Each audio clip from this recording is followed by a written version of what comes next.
नमो अरिहन्ताणं नमो सिद्धाणं नमो आययाणं नमो वज्रायाणं नमो लोये सवसाहुणं सतीर्थ वीर प्रभु का जग में प्रवर्ते निज तत्व बोध पाकर सब लोक हर्षे दुर्भावना न आवे मन में कदापि निर्विघ्न निर्विकारी आराधना प्रवर्ते। 5 समवाय विषय पर हमारी चर्चा चल रही है और ये अंतिम समवाय निमित्त नाम के समवाय पर चर्चा चल रही है। 5 प्रकार के समवाय जिसके पूर्वक ही कार्य होता है। ऐसा नहीं कि एक समवाय कम हो तो काम हो जाए। जब भी कार्य होगा तो 5 समवाय पूर्वक होगा। इसकी अपनी बहुत सुंदर चर्चा चल रही है। इसमें अपनी चर्चा परिभाषा पर चल रही थी। परिभाषा को एक बार अपन दोहराते हैं फिर आगे बढ़ते हैं। क्या कह रहे हैं यहाँ पर? जो पदार्थ स्वयं कार्य रूप परिणमित नहीं होते परंतु कार्य की उत्पत्ति में अनुकूल होने का आरोप जिस पर आ सके उसको कहते हैं निमित्त। ये अपनी परिभाषा पर चर्चा हुई थी जिसको अपन ने बहुत विस्तार से देखा था। अगले बिंदु पर चर्चा करते हैं। विषय सामग्री पर द्रव्य का निमित्त स्वपर ऐसा लिखा है यहाँ पर द्रव्य का निमित्त ऑब्लिक करके लिखा है। पर यहाँ पर ऑब्लिक होना चाहिए। पर फिर द्रव्य का निमित्त और वो स्वपर द्रव्य का निमित्त। तो विषय सामग्री में स्वपर द्रव्य का निमित्त, तो इसका क्या अर्थ होता है मैं आपको बताता हूं कि जैसे सामने वाला दुखी हुआ तो वो हमारी वजह से हुआ। हमको क्या लगता है सामने वाला दुखी हुआ तो किसकी वजह से हुआ? कि हमारी वजह से हुआ। अब आपको क्या लगता है हम इनकी वजह से दुखी हुए, इनने मेरा मूड खराब कर दिया। ऐसा होता है ना आपको, इनने मेरा मूड खराब कर दिया। लेकिन सामने वाला मूड खराब करने वाला नहीं। क्यों?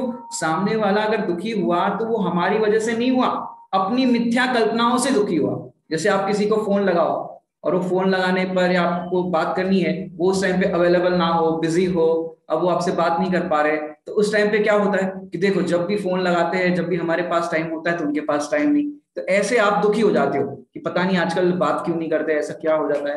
तो इस तरह से आप मिथ्या कल्पनाएं करते हो दूसरे के बारे में।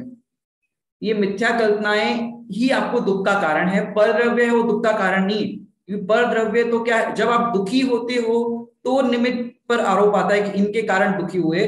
बाकी पर द्रव्य वो सुख का कारण भी नहीं है और दुख का कारण भी नहीं। जैसे आप चलते चलते आपका सिर दीवार से टकरा गया, लाइट चली गई अचानक और दीवार से आपका सिर टकरा गया। अब किसका दोष? दीवार का दोष। दीवार मेरे सिर पे टकरा गई, दीवार का दोष। तो क्या करो? दीवार को उखाड़ो, बुलडोजर बुलाओ और दीवार को तोड़ दो। ये दीवार की गलती है, दीवार के कारण ऐसा हो रहा है। बताओ ऐसा किसी ने किया है आज तक? कि नहीं, दीवार की गलती नहीं है, मैं ध्यान से देख करके नहीं चला, मैंने देखा नहीं, लाइट चली गई तो मैंने फिर जाए डायरेक्शन में इस तरह से चलने लगा तो सिर टकरा गया। आपने देखा होगा शराबी व्यक्ति, अब शराबी व्यक्ति शराब पी के ऐसे डोलते डोलते रास्ते में आ रहा है। अब सामने पेड़ आ रहा था, पेड़ रास्ते में पेड़ आता है तो शराबी को लगा ए पेड़ हट जाए यहाँ से, मैंने पेड़ तो पेड़ दिखा है, हट जाए यहाँ से, मेरे सामने मत आ। नहीं हटता है, नहीं हटता है तो उस शराबी को गुस्सा है कि तू हट रहा है कि नहीं हट रहा है। अब पेड़ पे गुस्सा कर रहा है, पेड़ हटेगा कि नहीं हटेगा। अब शराबी ने जैसे ही पेड़ की तरफ ऐसा हाथ घुमाया मारने के लिए, वो खुद ही घूम गया। देखा अब हटा कि नहीं हटा। अब बताओ पेड़ हटा कि वो हटा। देखो मेरी बात मान ली कि नहीं मान ली। तो लगता क्या है इस जीव को कि भाई इसके कारण मैं दुखी हूं या ये हटना चाहिए, तो आप परद्रव्य को निमित्तों को हटाना चाहते हो लेकिन वो हट नहीं सकते। ऐसे आप 8 कर्म जो है वो हमें दुख में निमित्त है कि सुख में निमित्त है? 8 कर्म जो है वो दुख में निमित्त है कि सुख में निमित्त है? कि तुम दुखी अनुभवते हो इसलिए 8 कर्मों पर आरोप आता है कि ये 8 कर्मों के कारण मैं दुखी हूं। लेकिन 8 कर्मों के कारण दुखी कब कहलाता है? कि जब तुम दुखी होते हो तब आरोप आता है कर्मों के ऊपर। अगर दुखी नहीं हो तो कर्मों के ऊपर आरोप भी नहीं आएगा। हमने अपर नाम की चर्चा की थी। एक अपर नाम और मैं आपको बताना चाहूंगा यहाँ पर। अपन ने कितने अपर नाम लिखे थे? किसी को याद है अपर नाम? 3 प्रकार के अपर नाम लिखे थे। अब ये चौथा प्रकार का एक अपर नाम बताता हूं मैं आपको, ज्ञापक कारण। ये आप नोट कर देना, हमने आपको स्लाइड में यहाँ पर नहीं दिखाया है। अपर नाम में एक नाम जोड़ देना, ज्ञापक कारण। ज्ञापक कारण क्या होता है, क्योंकि यहाँ पर ज्ञान ये शब्द लिखा हुआ है ना नीचे, हे गे उपाधि, तो उससे मेरे को याद आया कि एक और है जो है ज्ञापक कारण, जो यहाँ पर स्लाइड में हम बना नहीं पाए।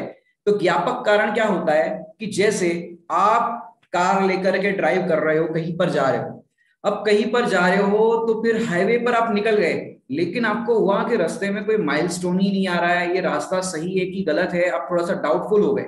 तो जो चलाने वाला था उसके बाजू में जो बैठा हुआ था वो भी डाउटफुल हो गया। तो क्या हुआ, गाड़ी रोक दी, चौराहे चौराहे पर गाड़ी रोक दी। अब क्यों गाड़ी रोकी, कि भाई हम जिस डायरेक्शन में जा रहे हैं वो सही है या गलत है, एक बार पूछ तो लो किसी से। आप लोगों को भी ये अनुभव होगा कि कई नई जगह पर जाते हो तो आप लोग सोचते हो एक बार पूछ लो किसी से, गलत रास्ते पर ना चल रहे हो, नहीं तो फिर आगे बढ़ते जाएंगे।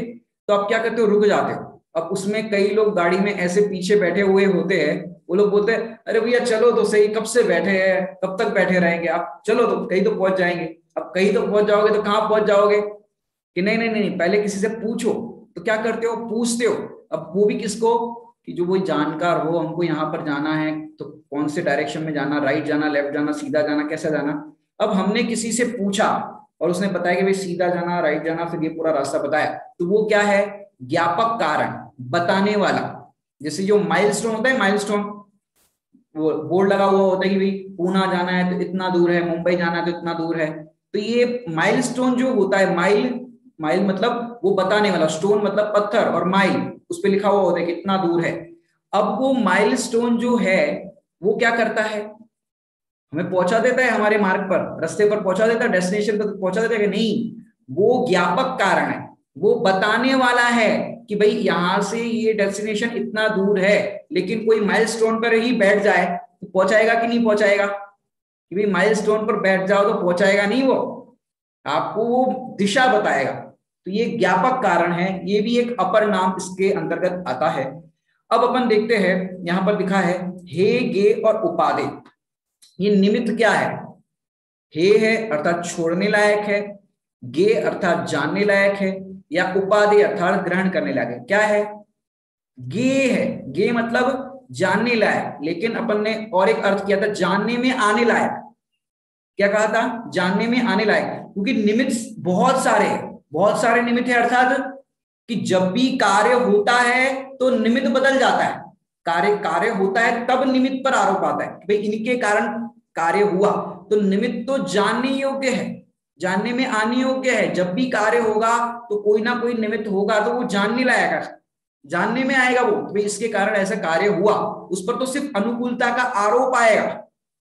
कई लोग तो कहते हैं पंडित जी ये आरोप, आरोप शब्द अच्छा नहीं, आरोप मतलब किसी अपराधी को बंद कर दिया हो, इनके ऊपर ये धारा लागू पड़ती है, इनको इसका आरोप है। अरे आरोप मतलब वो उसका, मैंने अंग्रेजी में कहे तो उसको उसका क्रेडिट दिया जाता है कि भाई इनके कारण ऐसा हुआ, लेकिन पर्टिकुलर एक एक पर्सन है उसके कारण ऐसा नहीं हुआ। उसके कार्य में होने के लिए बहुत सारे फैक्टर उसके अंदर काम करते हैं। जैसे आप देखो कोई भी कार्य हुआ, शादी ब्याह कार्य होता है, उसमें शादी अच्छी हुई तो आप किसको क्रेडिट देते हो, या भोजन बहुत अच्छा था।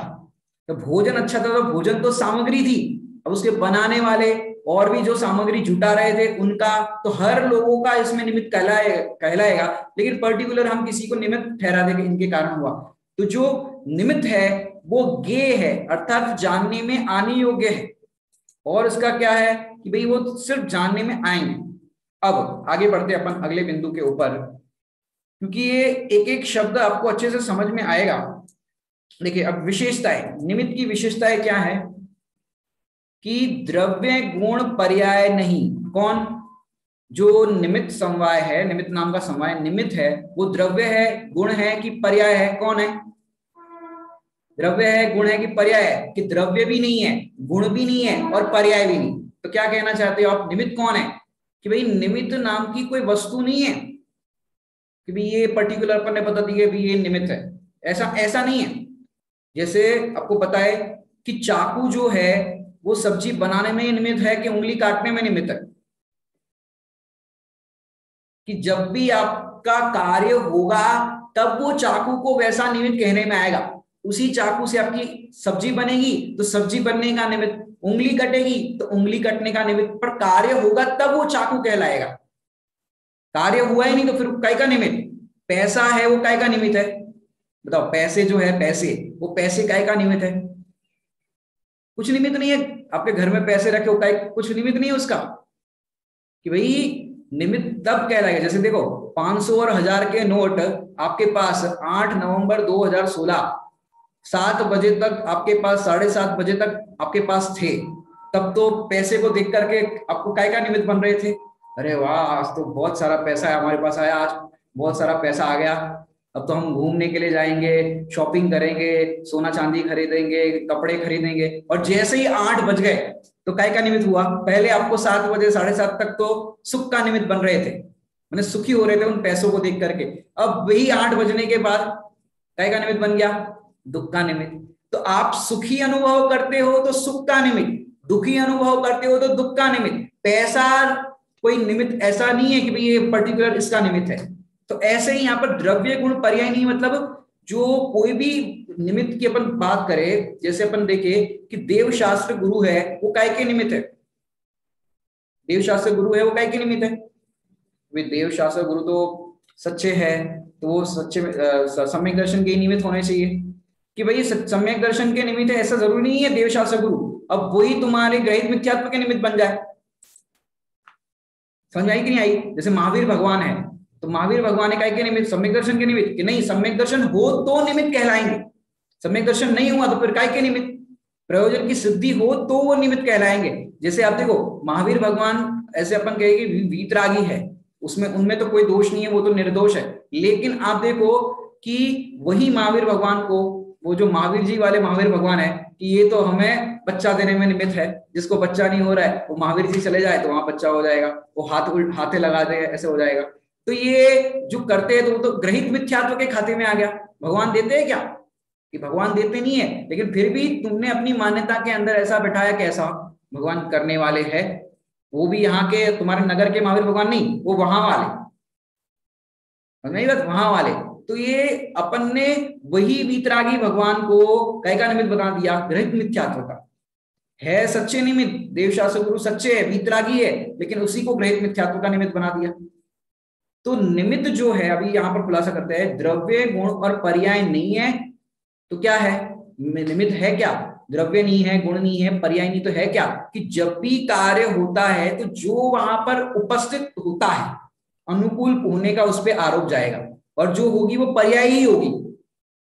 पहले मैंने क्या कहा? द्रव्य गुण पर्याय निमित्त नहीं है, लेकिन जब भी कार्य होगा तो अनुकूल होने का जिस पर आरोप आएगा तो वो पर्याय होगी। तो नहीं बात? तो द्रव्य गुण पर्याय ये निमित्त नहीं है, इस पॉइंट का खुलासा हुआ। अब सहज मिलते हैं, मिलाने का विकल्प निरर्थक है। क्या कहा? सहज मिलते हैं, माने निमित्तों को मिलाना नहीं पड़ता, कक्षा के लिए सबको इकट्ठा करना नहीं पड़ता। जिनको कक्षा सुनने की योग्यता है, जो कक्षा में सुनने के लिए आने वाले हैं, वो सारे आकर के उपस्थित हो जाते। तो मिलाने का विकल्प निरर्थक है। भाई अभी तक बे नहीं आए, बे नहीं आए, अरे नहीं आए तो नहीं आए, जिसके सुनने का निमित्त है वो आ गए। तो ऐसा है कि भाई सहज मिलते हैं, मिलाने का विकल्प निरर्थक है। हम क्या करते? मिलाने का विकल्प करते हैं, इसलिए दुखी होते। अरे जिसके जो निमित्त का, माने जिसको जो निमित्त बनना है वो निमित्त उसको बन जाता है, उसको कहीं खोजने की जरूरत नहीं पड़ती। जैसे सम्यक दर्शन महावीर भगवान के जीव को होना था, तो उनको क्या करना पड़ा? वो 2 मुनिराज को बुलाना पड़ा कि भैया मेरे सम्यक दर्शन का काल आ गया है, जल्दी आ जाओ। निमित्त मिलाने नहीं पड़ते, सहज ही मिल जाते हैं। ये बात समझ लो कि भाई आपको कक्षा सुनने का, ये 5 समय की कक्षा सुनने का आपको ये अवसर मिलना था, तो क्या करना पड़ा आपको?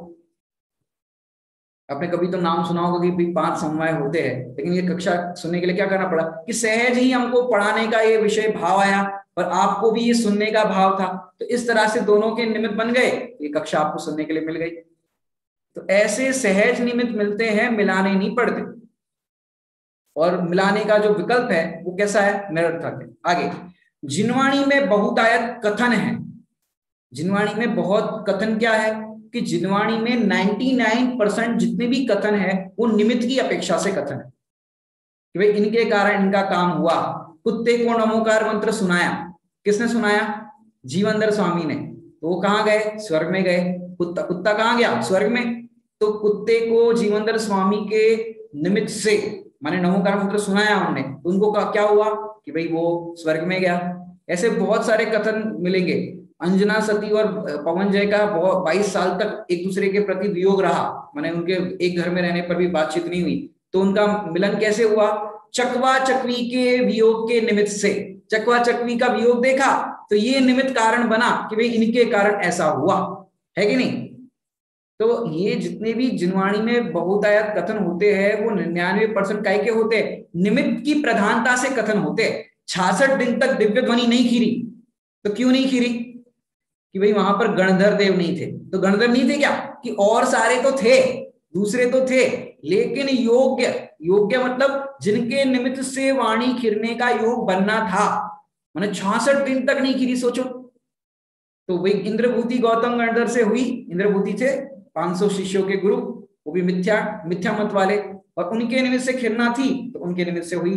तो ये जितने भी कथन है वो निमित्त प्रधानता के कथन है। तो इसका मतलब ये नहीं समझना कि भाई इसके कारण ऐसा हुआ। जैसे आपने सुना होगा मैना सुंदरी ने सिद्ध चक्र विधान किया तो क्या हुआ? श्रीपाल का कोढ़ दूर हुआ। अब ये निमित्त प्रधानता का कथन है। अब आप कितने विधान कर लो, या अब तक जितने लोगों ने विधान करे, तो कभी किसी ने सुना कि भाई इनका किसी का कोढ़ दूर हुआ? कभी सुनने में आया आपको कुष्ठ रोग दूर हुआ? कि नहीं सुनने में आया कि भाई उस समय उनका कोढ़ दूर होने का काल आना, काल अवधि, उनका कोढ़ दूर होने का भवितव्य, और उसी समय सिद्ध चक्र विधान का पाठ करने का विकल्प आना, और उसी समय उनके परिणामों में विशुद्धता होना, तो असाता कर्म से साता कर्म रूप उसका संक्रमण होना, ये सारे एक दूसरे से कोरिलेट करके देखे तो ऐसा होना था, तो ऐसा विकल्प आया। लेकिन सिद्ध चक्र विधान का पाठ करने से नहीं हुआ, ये बात ध्यान रखना। नमोकार मंत्र का पाठ करने से अपन सोचे कि भी कुत्ते को नमोकार मंत्र सुनाया तो स्वर चला गया, तो अपन भी किसी को कोरोना हो गया हो तो यहाँ से फोन लगाओ, भैया तुम्हारी हालत बहुत खराब हो रही है, नमोकार मंत्र सुनो, और यहाँ से अपन नमोकार मंत्र सुनाए और फिर कह देखो कुत्ते को नमोकार मंत्र सुनाया था तो जीवेंद्र स्वामी ने, तो वो कुत्ता तो स्वर्ग में गया, अब इनको हमने सुनाया तो ये तो जाएंगे ही। जब कुत्ता जा सकता है तो ये, अरे यार कुत्ते के साथ तुम ये करते हो। जिसको जाने की जहां योग्यता है वो अपनी योग्यता से जाएगा।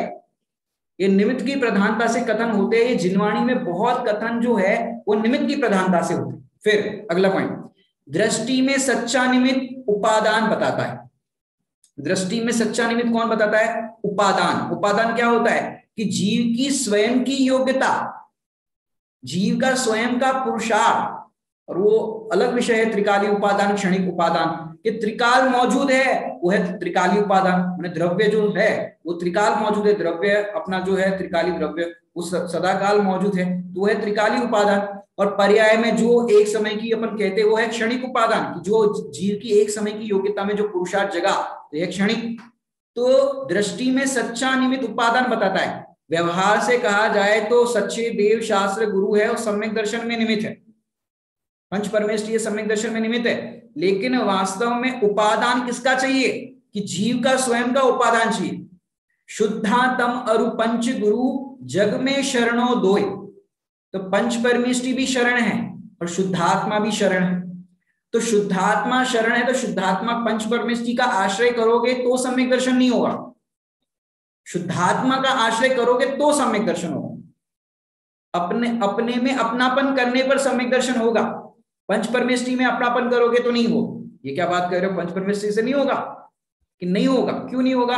क्योंकि अपना सुख अपने से प्राप्त होता है, लेकिन जब तक अपना सुख अपने से प्राप्त नहीं हुआ तब तक हम पंच परमेष्ठी का अवलंबन लेंगे, तो पंच परमेष्ठी हमें यही बताएंगे कि तुम कब तक मेरी ओर देखोगे, कब अपनी ओर देखोगे। तो वो भी अपनी दृष्टि अंतर सम्मुख जो भगवान की है, नासाग्र दृष्टि, वो भी हमें उपदेश दे रही है। क्या दे रही है? कि तुम अपनी ओर देखो, अपनी ओर देखने वाला सुखी होता है। तो ऐसे वो भी हमें उपदेश दे रही है जिनेंद्र भगवान। तो दृष्टि में सच्चा निमित्त कौन बताता है? उपादान। फिर निमित्त कैसे होते हैं? कि निमित्त निर्दोष होते हैं। क्या कहा? निमित्त निर्दोष होते हैं, निमित्तों की कोई गलती नहीं। अगला बिंदु, निमित्त कैसे होते हैं? निर्दोष होते हैं, निमित्तों की कोई गलती नहीं। जैसे मैं आपको बताऊं, अंजना ने सास को दोष नहीं दिया, अंजना सती ने सास को दोष नहीं दिया कि भाई इनने मेरे को घर से निकाल दिया। एक बार अपने पुत्र को आ जाने देते, उससे पूछ लेते, मीटिंग करते, तब तो बात बनती। एक तो अंजना को उसने अंजना ने अपनी सास को दोष नहीं दिया। फिर अंजना ने सोचा कि 22 वर्ष तक मैं दुखी हूं तो अपने मोह से दुखी हूं। वो अपने पति के प्रति, भाई मेरा पति मेरे से अच्छे से बात नहीं करता, सीधे मुंह बात नहीं करता, वो कोई मेरी बात सुनते नहीं है। तो इस तरह का जो दुख उसे हो रहा था, उसने निर्णय क्या किया कि मैं उनके कारण दुखी नहीं हूं, मैं तो अपने मोह से दुखी हूं। तो मुझे तो अपने मोह का अभाव करना है, मोह का अभाव करने पर सुखी होगी। क्योंकि निमित्त में उदय से सुखी हूं और उपादान में पुरुषार्थ की कमी, वर्तमान में मोह से दुखी हूं। माने निमित्त में अगर कहा जाए तो कर्म का उदय है, उससे दुखी है निमित्त की अपेक्षा से कहा जाए तो। और उपादान से कहा जाए तो कि पुरुषार्थ में कमी है वर्तमान में, इसलिए मोह से दुखी है। समझ में आया कि नहीं आया? एक और दृष्टांत देते हैं कि जैसे चंदन बाला का प्रकरण देखे तो चंदन बाला को सेठानी ने क्या किया था? सिर मुंडवा दिया था, हाथों में हथकड़ी, पैरों में बेड़ी। अब इस तरह का पूरा प्रसंग बना है, आपको सब कहानी पता है। अब उस समय सेठानी ने चंदन बाला को दुख दिया कि नहीं दिया? दुख में निमित्त हुई कि नहीं हुई? बताओ। सेठानी जो है वो चंदन बाला को दुख में निमित्त हुई कि नहीं हुई? कि भाई निमित्त होते हैं वो निर्दोष होते हैं, निमित्तों की कोई गलती नहीं, क्योंकि कर्म निमित्त है। कर्म निमित्त है मतलब अपने कर्म सिवाय जीव को कोई ना फल देता कुछ भी। क्या कहा? अपने कर्म सिवाय जीव को कोई ना फल देता कुछ भी। ये कोरोना भी है, वो तुम्हें नहीं हो सकता। क्या कह रहे हैं? कोरोना है वो तुम्हें नहीं हो सकता, जो 5 समय की क्लास में आ रहे हैं उसको नहीं होगा। तो ये तो अच्छी बात है पंडित जी, हम तो इतने दिन से क्लास में नहीं आ रहे थे, अभी आ रहे। भाई कोरोना आपको नहीं होगा, क्यों नहीं होगा? क्योंकि आप ये सिद्धांत सुन रहे हो ना। तो सिद्धांत सुन करके आपको क्या समझ में आ रहा है? कि ये समझ में आया कि भाई जिसके असाता कर्म का उदय होना है, आना है, उसको कोरोना होगा। और जब तक साता कर्म है तब तक बाहर में कितना ही कोरोना चलता रहे, कोरोना का रोना चलता रहे, लेकिन हमें नहीं होगा। और एक अपेक्षा से देखा जाए तो मुझे कोरोना होता ही नहीं, तो काय का रोना है कि नहीं? मुझे कहाँ होता है, मैं तो आत्मा हूं। तो ऐसे देखो, अभी मैंने एक न्यूज़पेपर में देखा था कि एक लेडी को बताया कि आपको कोरोना हो गया है, और नहीं कोरोना तो उसका नेगेटिव रिपोर्ट आया, लेकिन उसने अपना हार्ट का वो क्या बोलते हैं उसको, सीटी स्कैन कराया, तो फेफड़े खाली 95%, माने उसके फेफड़े 95% डैमेज है, 5% ही काम कर रहे हैं। और उसको कैंसर भी था। डॉक्टर ने बोला आप घर जाओ, आपका इलाज अब हो नहीं सकता, क्या करें जो भी है। तो उन्होंने घर भेज दिया उसको, क्योंकि इतना रिपोर्ट आ गया था उसका। अब वो घर गई और उसने घर जाकर के क्या किया, 95% तो फेफड़े डैमेज थे, अब क्या करे? तो उसने क्या सोचा कि मेरे 95% फेफड़े काम कर रहे हैं, 5% नहीं कर रहे। उसने पॉजिटिव सोचा, और जैसे पॉजिटिव उसने सोचा तो उसके फेफड़े माने और भी जो उसके उपचार हुए, जो भी कुछ घर में उसने अपनी व्यवस्था करी, तो उसके पूरे 95% जो नहीं चल रहे थे वो 95% वर्किंग हो गए और 5% वो बाकी रह गए। बताओ, ये न्यूज़पेपर में आया कि भाई मैंने ऐसे पॉजिटिव विचार किया, कि जो पॉजिटिव विचार करते हैं उसका पॉजिटिव संक्रमण होता है। करणानी योग भी ऐसा कहता है कि आप शुद्ध, जो समय सारजी में गाथा है, शुद्ध जाने आपको शुद्धता को प्राप्त हो, शुद्ध अशुद्ध जाने आप आत्म को अशुद्धता को प्राप्त हो। आप अपने आप को अशुद्ध जानोगे तो अशुद्धता को प्राप्त होगे, शुद्ध जानोगे तो शुद्धता को प्राप्त होगे। आप कैसा अपने आप को जानते हो? माने निमित्त जो होते हैं वो निर्दोष होते हैं, इसमें निमित्तों की कोई गलती नहीं है। तो चंदन बाला ने सेठानी को दोष नहीं दिया, क्योंकि कर्म निमित्त है, और वो सेठानी तो जो है वो तो निर्दोष है, उसका क्या दोष है? और अपन जो बोलते हैं ना, कर्म बिचारे कौन, भूल मेरी अधिकाई, भूल मेरी है, कर्म तो बिचारे है। कौन है कर्म? जैसे आपको बताए कि यहाँ पर कोई ऐसे भीड़ में जाकर के बोले लादिन जिंदाबाद, तो क्या होगा? सब पकड़ेंगे, लादिन जिंदाबाद क्यों बोल रहा है, पकड़ो इसको, पकड़ो, आतंकवादी का नाम बोल रहा है, पकड़ो इसको। कि अब मुझे क्यों पकड़ रहे हो, मैंने तो खाली जिंदाबाद बोला कि तुमने लादिन की संगति क्यों की? जब तुम्हें उसके साथ कोई रिलेशन नहीं है तो तुमने क्यों की संगति? नारा क्यों बोला? कि ऐसे ही तुमने कर्मों की संगति क्यों की? जब कर्मों की संगति की तो पिटोगे, और कर्मों से भिन्न अनुभव करोगे कि मैं तो इससे भिन्न हूं, काय को पिटोगे, काय को 4 गति 84 लाख योनि में रुलोगे? तो तुमने संगति की ना, तो संगति के कारण उस संगति का भी फल आता है। तो निमित्त है वो निर्दोष होते। फिर परिस्थिति स्थापना नहीं। अब परिस्थिति क्या स्थापना नहीं, कि भैया परिस्थिति जो है वो परिस्थिति क्या है कि मिथ्या दृष्टि सुखी होने के नाम पर परिस्थिति बदलना चाहता है। क्या करना चाहता है मिथ्या दृष्टि? सुखी होने के नाम पर परिस्थिति बदलना चाहता है। परिस्थिति बदलना चाहता है मतलब आपके यहाँ ज्यादा केस बढ़ रहे हो, बहुत ज्यादा समस्या होता है, आप क्या सोचते हो कि भैया अपन सम्मेत शिखर जी चले जाते हैं, सोनागिरी चले जाते हैं, वहां तीर्थ क्षेत्र में रहेंगे, वहां कोई भीड़ भाड़ भी नहीं है, कुछ नहीं है, अपन ऐसे स्थान पर चले जाते हैं। लेकिन आप देखो, आपको कोरोना होना है या किसी तरह का आपको संक्रमित होना है तो आपको ऐसा विकल्प आएगा, आप ट्रैवलिंग करोगे और ट्रैवलिंग में संक्रमित हो जाओगे और वहां जाकर के भी आप कोरोना पॉजिटिव पाए जाओगे। आपने क्या किया? परिस्थिति बदलने का प्रयास किया। अब परिस्थिति मत बदलो। मिथ्या दृष्टि जो होते हैं वो सुखी होने के नाम पर परिस्थिति बदलना चाहते हैं, मनस्थिति नहीं बदलना चाहते। तो निमित्त तो देखा जाए तो निर्दोष होते, अकर्ता होते, वे कुछ नहीं करते, तो ऐसा निर्णय हो जाता है। इसके कारण मनस्थिति अपनी कैसी हो जाती? व्यवस्थित हो जाती। प्रवचन सार जी नाम सुना है ग्रंथ का? प्रवचन सार कुंद आचार्य देव ने लिखा है। तो वहां पर उन्होंने लिखा, यदि ऐसा है, वहां पर अमृतचंद्र आचार्य देव ने लिखा टीका में, यदि ऐसा है तो मेरी मति व्यवस्थित हो गई है। क्या? कि परिस्थिति बदलने वाला कभी धर्मात्मा नहीं होता। कि हम परिस्थिति बदल करके कहीं चले जाए, ये धर्मात्मा नहीं होता। क्यों? एक बार युगल जी बाबूजी ने बताया कि ज्ञानी परिस्थितियों की शिकायत नहीं करते। बताओ, एक भी ज्ञानी धर्मात्मा सतियों ने परिस्थिति की शिकायत की? समझ में आ रहा है? ज्ञानी परिस्थिति की शिकायत नहीं करते। चाहे चंदनबाला देख लो, सीता जी देख लो, रामचंद्र जी देख लो, 5 पांडव देख लो, जिसको भी आप पुराण चरित्र में देखो तो देखो किसने परिस्थिति की शिकायत की। जब बालक गर्भ में आता है तो वो किससे शिकायत करता है कि यहाँ गर्मी लग रही है, यहाँ पर बहुत इस तरह का माने अंधेरा है, वातावरण है, गर्भ की जो दशा है ना, अपन छेड़ाला में पढ़ते हैं, तो ऐसी ऐसी अंदर गर्भ के दुख होते हैं, गर्भ अवस्था के दुख, तो बालक शिकायत करता है। उसको गर्मी लग रही है, सर्दी लग रही है, कुछ शिकायत करता है कि नहीं करता बालक? क्यों नहीं करता? क्योंकि भैया शिकायत करने का वहां पर अवसर ही नहीं है। और अपन क्या करते? शिकायत करते, बहुत गर्मी है, बहुत सर्दी है। तो शिकायत करने वाले शिकायत ही करते रहते हैं, उनकी मनस्थिति नहीं बदलते। तो यहाँ पर कह रहे हैं कि भाई ये जो निमित्त है, ये परिस्थिति जो है वो स्थापना नहीं है। परिस्थिति है वो एक स्थापना नहीं है। तो कैसा है कि भाई उससे निमित्त माने जो देखा ना, स्थापना नहीं है मतलब कि जिन प्रतिमा हमारा जैसा परिणाम, माने जिन प्रतिमा तो हमारा जैसा परिणाम हो रहा है उसमें निमित्त है। जिन प्रतिमा है वो काय में निमित्त है? शुभ परिणाम में कि अशुभ परिणाम में काय में निमित्त है? कल हमने आपको बताया था कि जिन प्रतिमा है जिसकी जैसी परिणति है उसको वैसे में निमित्त बनेगी। चोर को भाई मैं इसको चुरा लूं तो चोरी करने में निमित्त, और जिसको पूजन करनी है तो पूजन करने, जिसको पूजन करने में निमित्त। और किसी को ऐसा है कि भाई भगवान की शांति धारा की बोली लगा दो तो उनको पैसा करवाने में निमित्त।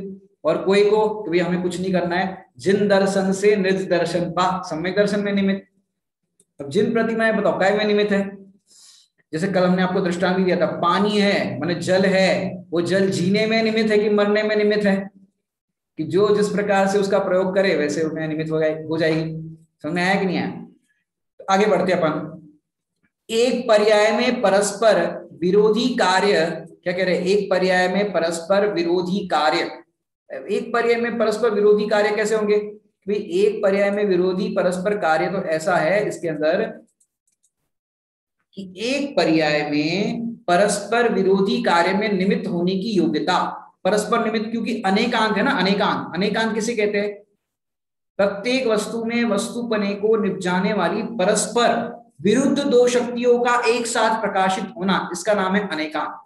तो यहां पर कह रहे हैं कि एक पर्याय में परस्पर विरोधी कार्य में निमित्त होने की योग्यता है। एक ही पर्याय में, एक ही वस्तु में, एक ही पर्याय में ऐसी योग्यता है परस्पर विरुद्ध होने पर भी। जैसे जल की बताया ना, जल जीने में भी निमित्त है और जल मारने में भी निमित्त है। एक ही पर्याय, जल की जो पर्याय, एक ही पर्याय जीने में भी निमित्त है, मारने में भी निमित्त है। तो इस तरह से अपन इसको समझ सकते हैं। आगे अपन अगला विषय जो है इसका वो देख लेते हैं। फलितार्थ। फलितार्थ क्या है? भाई 4 अनुयोग। फलितार्थ में क्या बता रहे? 4 अनुयोग। तो 4 अनुयोग से क्या बताना है यहाँ पर कि चार अनियोग की, भाई चारों अनियोग के अंदर निमित्त की बात आएगी। फलस्वरूप देखा जाए तो चारों अनियोग के अंदर निमित्त का वर्णन आएगा। चरण मान देखो चारों अनियोग से अपन देखे कि भाई कर्णानियोग से देखे तो स्वभाव का आश्रय करने वालों का फल क्या आता है। जिस जीव ने अपने आत्मा के स्वभाव का आश्रय किया तो उसका फल क्या आया।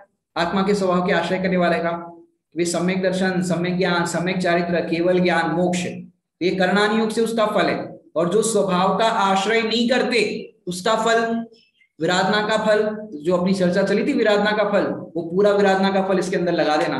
ये कर्णानियोग है वो फल बताएगा। चरणानियोग है वो क्या बताएगा कि स्वभाव की आराधना करने वालों का फल क्या आया, ये चरणानियोग बताएगा। स्वभाव की आराधना करने पर क्या उसका फल आया, ये चरणानियोग बताएगा। द्रव्यानियोग कि हमारा स्वभाव कैसा है, ये कौन बताएगा, और द्रव्यानियोग। और जिसने अपने स्वभाव को देखा और स्वभाव को देखने पर उसकी परिणति कैसी हुई वो देखना हो तो प्रथमानियोग बताएगा। और स्वभाव की विराधना के फल में वो जीव कहाँ कहाँ रुला, कौन सी गति में गया, ये भी प्रथमानियोग बताएगा। तो ऐसे ये निमित्त नाम का समवाय है वो चारों अनियोग में कुछ ना कुछ बताने वाला है। और ये चारों अनियोग की यहाँ पर सिद्धि होती है। दूसरा पॉइंट अकर्तृत्व, क्या कह रहे हैं, अकर्तृत्व। अकर्तृत्व तो अपन कोई भी क्लास हो गई अकर्ता तो सिद्ध करने की बात आती है कि निमित्त है वो अकर्ता होता है।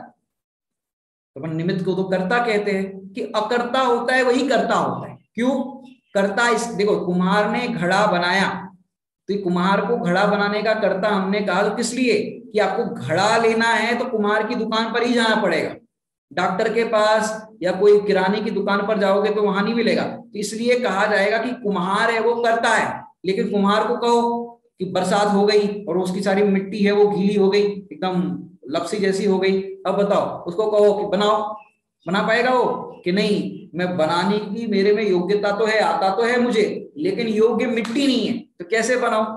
तो कुम्हार कहेगा कि मैं अभी इसको बनाने के लिए असमर्थ हूं, अकर्ता हूं।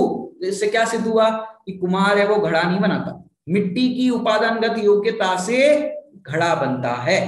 तो अकर्ता है, निमित्त है वो अकर्ता होता है, अकर्तत्व का सिद्धांत बताता है। फिर तीसरा बिंदु है वीतरागता।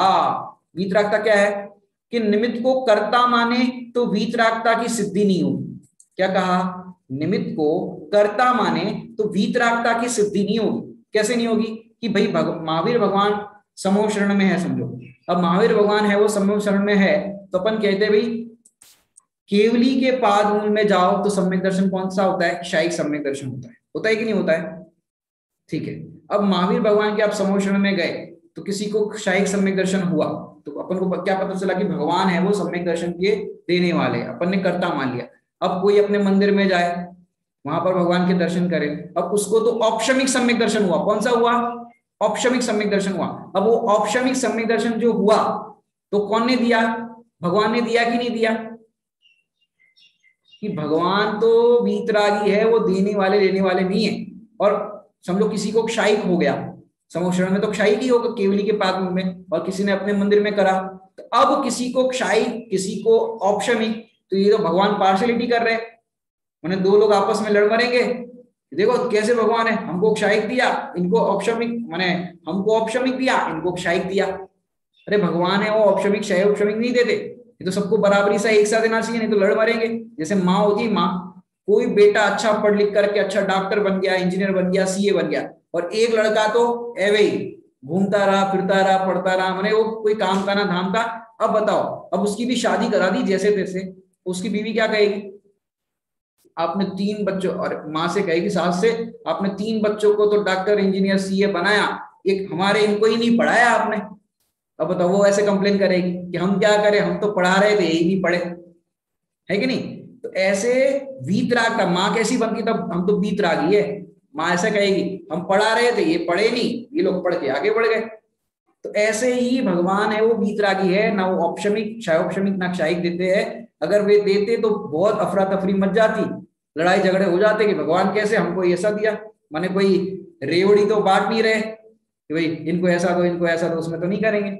तो केवली भगवान है वो वीतरागी होते हैं, माने पिताजी कहो माताजी कहो योग्यता प्रमाण बच्चों को पढ़ाते हैं, योग्य बनाते हैं। अब राष्ट्रपति है तो राष्ट्रपति के पास महाअधिकार होते हैं, क्या होते हैं, महाअधिकार। राष्ट्रपति के पास मतलब इतनी पावर होती है राष्ट्रपति के पास देश के अंदर। अब कोई की पहचान राष्ट्रपति के साथ हो, माने ऐसा हो कि भाई अपने मोहल्ले में सही राष्ट्रपति कोई बना हो और पहचान हो, अपना पड़ोसी बन गया हो। अब पड़ोसी है तो हेल्प करेंगे कि नहीं करेंगे, कि हाँ पड़ोसी है तो हेल्प करेंगे। अब राष्ट्रपति के पास जाओ और आपके पास 10वीं फेल की डिग्री है, कौन सी है, 10वीं फेल की डिग्री। अब राष्ट्रपति आपको जानते हैं तो आपने कहा एक काम करो राष्ट्रपति साहब, हमको एक डॉक्टर की डिग्री दिलवा दो। आजकल डॉक्टर लोग कोरोना में बहुत कमा रहे हैं, हम सोच रहे हैं डॉक्टर की डिग्री मिल जाए तो हम भी नकली इंजेक्शन लगा दे तो हम थोड़ा सा कमा लेंगे। आप जरा एक साइन कर लो डॉक्टर की डिग्री के लिए, हमारे आपके पास तो सारी पावर है। एक काम करो, हमको कोरोना का फेफड़े का ऑपरेशन करने का एक चार्ज दे दो, हम उसके स्पेशलिस्ट बन जाएंगे। पता वो करेंगे कि नहीं राष्ट्रपति। अरे कितने ही आपके जानकार हो, तुम में डॉक्टर बनने की योग्यता होगी तो कोई तुम्हें बनाने से रोक नहीं सकता, और नहीं होगी तो तुम्हारे राष्ट्रपति के साथ भी कनेक्शन होंगे तो वो भी नहीं बना पाएंगे। समझ गई बात। ऐसे तुम्हारी योग्यता पुरुषार्थ होगा और तुम्हारे सम्यक दर्शन आदि का कार्य होगा तो कहने में आएगा कि भाई देव शास्त्र गुरु या सच्चे देव के निमित्त से हुआ। अगर आपके अंदर योग्यता होगी तो राष्ट्रपति के पास गए कि साहब देखो मेरा बहुत टाइम से ये काम अटक रहा है, मेरी जॉब लग नहीं रही है, ये मेरे पास डिग्री है, आप जरा जॉब लगवा दो, तो राष्ट्रपति लगवा सकते हैं पहचान के हो तो, क्योंकि आपके पास डिग्री है ना, योग्यता है ना, आप उसके लायक हो ना। तो राष्ट्रपति खाली बस कह देंगे कि भैया एक हमारे पहचान वाला आ रहा है, उनको आपके हॉस्पिटल में रख देना, तो रख लेंगे। पर डिग्री ही नहीं है तो कौन तुमको रखेगा। स्वयं की योग्यता चाहिए, स्वयं का उपादान चाहिए, तब आपका कार्य होगा। मैंने देखो चाय बेचने वाले हमारे नरेंद्र मोदी प्रधानमंत्री बन गए।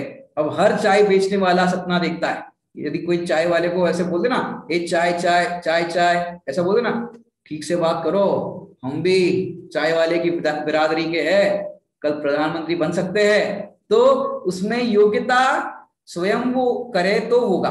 अगला बिंदु देखते हैं यहाँ पर अनेकांत। अनेकांत मतलब क्या है कि पहले ऐसे पढ़ाते थे कि उपादान से भी काम होता है और कभी कभी निमित्त से भी काम होता है। ऐसा कई लोग पहले पढ़ाते थे कि उपादान से भी काम होता है और कभी कभी निमित्त से भी काम होता है। भैया स्वभाव में लगता है अनेकांतात्मक। अनेकांत कहाँ लगता है कि स्वभाव में लगता है अनेकांतात्मक, माने अनेकांत पर्याय में अगर देखें तो अस्ति नास्ति, जो हम चाह रहे हैं कि अगली कक्षा अपनी सप्तभंग पर हो। अस्ति नास्ति जो सप्तभंग है ना, सप्तभंग जहां तरंग वाली लाइन सुनते हो ना आप, तो वो स्वभाव में तो लगता है अनेकांत और पर्याय में लगता है अस्ति नास्ति। माने भगवान, माने कई लोग तो ऐसा लगाते थे पर गलत लगाते थे, पर क्या है सही, भगवान सुखी है दुखी नहीं, यह है अनेकांत। क्या कहा, भगवान सुखी है दुखी नहीं, यह है अनेकांत।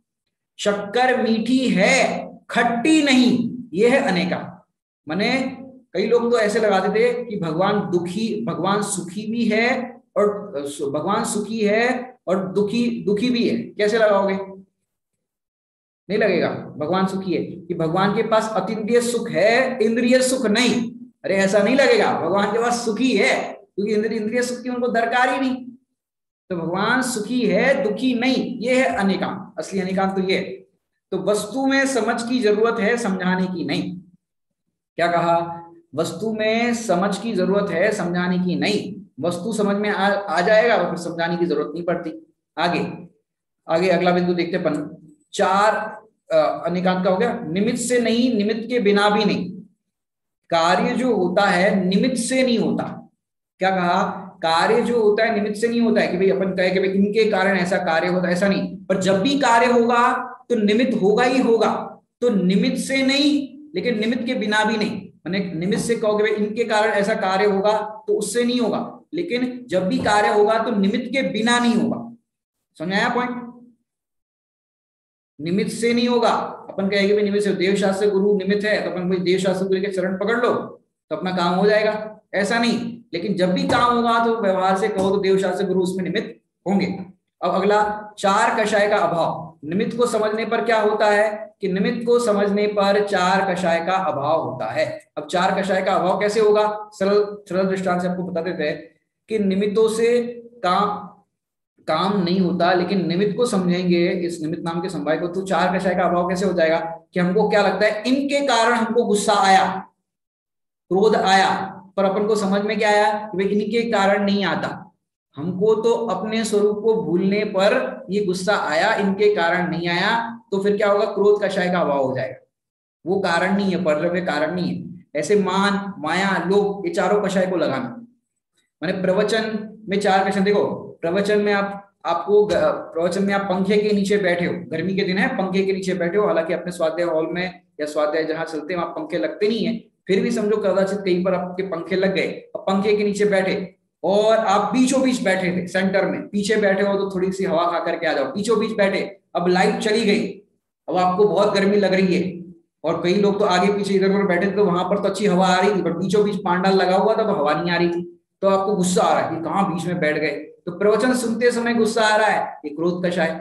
और फिर आपको किसी ने तारीफ कर दी तो मान कषाय, मायाचारी, लोभ। तो इस तरह से आपको चारों कषाय इस तरह से उत्पन्न होती है। तो ऐसे यहाँ पर कह रहे हैं कि ये प्रवचन सुनने की जो क्रिया है वो काय का निमित्त है, क्रोध, मान, माया, लोभ काय का निमित्त है, कि भाई जिस समय आप जिस रूप परिणमन होते हुए दिखो उस समय उसके ऊपर आरोप आएगा कि भाई ये इसका निमित्त है। आगे, दोनों मिथ्यात्व का अभाव। दोनों मिथ्यात्व का अभाव मतलब कि निमित्त से कर्ता मानेंगे, कि निमित्त से कार्य होता है ऐसा मानेंगे तो ग्रहित मिथ्यात्व खड़ा होगा। भाई बीमार हो गए, अभी कई लोग तो कोरोना में पहले शुरू में ऐसा कर रहे थे कि भाई बीमार हो जाओ तो क्या करो, धागा बांध लो, ये कर लो, वो कर लो, नाना प्रकार के उपाय जो करते हैं ग्रहित मिथ्यात्व में करते। तो निमित्त को कर्ता मानोगे कि इनके कारण ऐसा हुआ, ऐसा कर्ता मानने पर क्या होगा, ग्रहित मिथ्यात्व खड़ा होगा। तो जैसे आप कई लोग बोलते ना कि फलाने जगह जा लो, वो एक पानी पिलाते हैं, वो पानी पी जाओ तो तुम्हारा जो भी है रोग दूर हो जाएगा, और होता हुआ दिखता है तो लोग सही मान लेते हैं कि भाई इसके कारण ऐसा हुआ। अपने को कुछ करना नहीं, मानना नहीं, बस वो जो दे देंगे वो ले लेना है।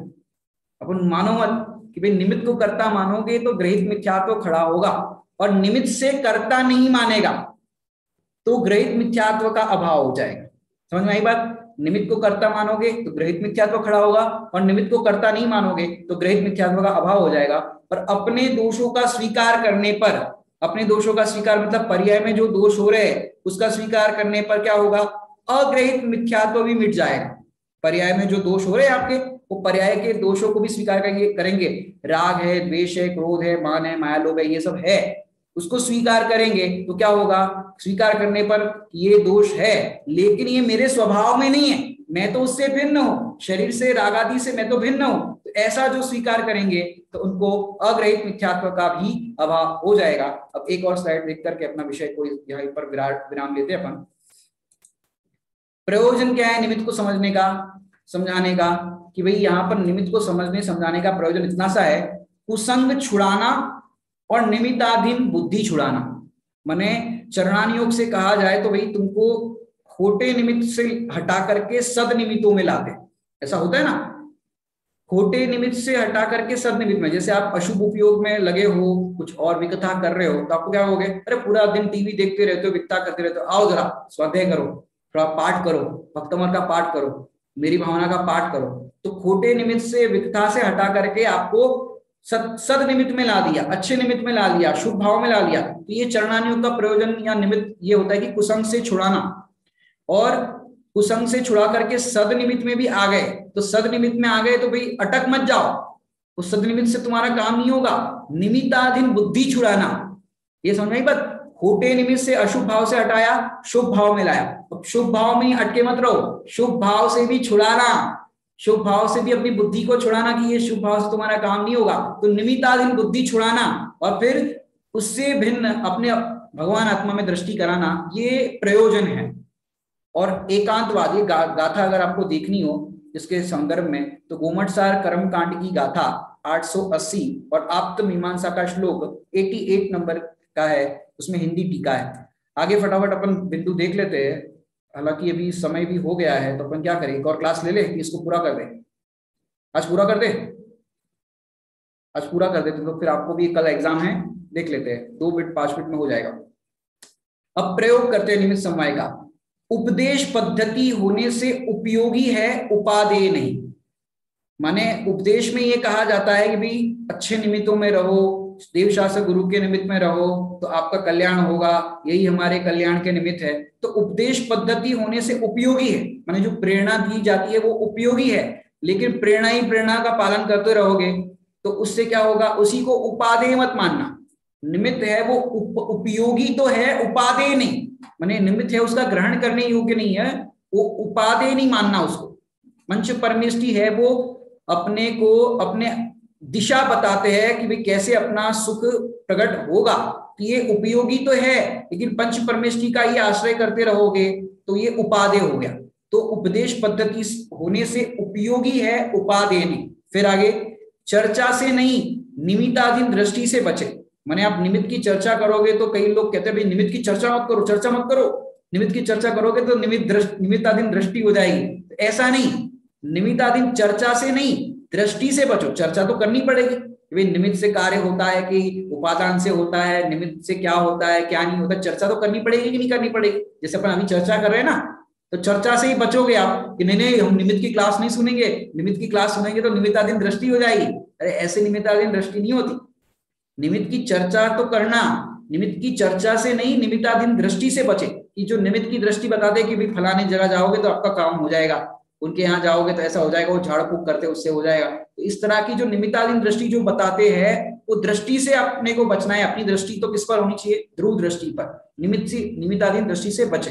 फिर निमित्त बनने बनाने का अभिप्राय मिथ्या है कि हम तुम्हारे सुख में निमित्त बनेंगे, हम तुमको तार देंगे, हम देखो बनाने का और बनने का कि भाई हम उनको समझाने के निमित्त बन रहे हैं, इतने लोग हमको सुन रहे हैं, तो एक बनना और बनाने का अभिप्राय कि मैं उनको अपने अनुसार बना दूंगा, मैं सामने वाले को चेंज कर दूंगा, उनको उपदेश दूंगा तो उनका अभिप्राय बदल जाएगा। कि बनने बनाने का अभिप्राय मिथ्या है, क्योंकि तीर्थंकर भी अपने पोते मारीची को अपने अनुकूल नहीं बना पाए, उनकी मान्यता बदल नहीं पाए।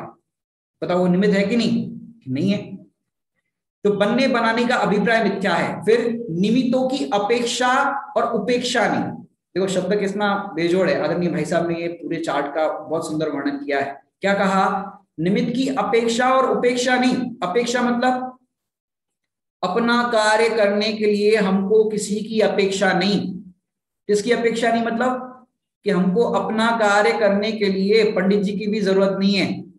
अच्छा पंडित जी की जरूरत नहीं, हम क्लास नहीं सुनाए कि हाँ हमको अपना, जब समझ में आ गई ये चीज कि अपना कार्य करने के लिए पंडित जी की जरूरत नहीं, और तो और सच्चे देव शास्त्र गुरु पंच परमेष्टि की भी जरूरत नहीं, तो क्या करें कि भाई निमित्तों की अपेक्षा भी नहीं। यदि आपके पास मंदिर हो, स्वाध्याय का अवसर हो तो मंदिर जाना, स्वाध्याय सुनना, लेकिन नहीं हो तो अपेक्षा नहीं। जैसे कई लोग मृत्युशैया पर पड़े हो, अरे भैया उनको बुलाओ, कोई हमें सुना दे, नमोकार मंत्र सुना दे, कुछ उपदेश सुना दे, पंडित जी को बुलाओ। अब कई लोग अंत समय में भी इस तरह की आशा करते हैं। क्यों, अपेक्षा है कि कोई सुना दे। जिंदगी भर तुमने सुनाए कि नहीं सुनाए, अब उसको गुनो, उसका भेद विज्ञान करो। तो अगर सहज ही कोई निमित्त बन जाए, वहां पर उपलब्ध हो और आपको सुना दे, तो उसकी उपेक्षा भी नहीं करना, भाई हमें नहीं सुनना है, ऐसा नहीं।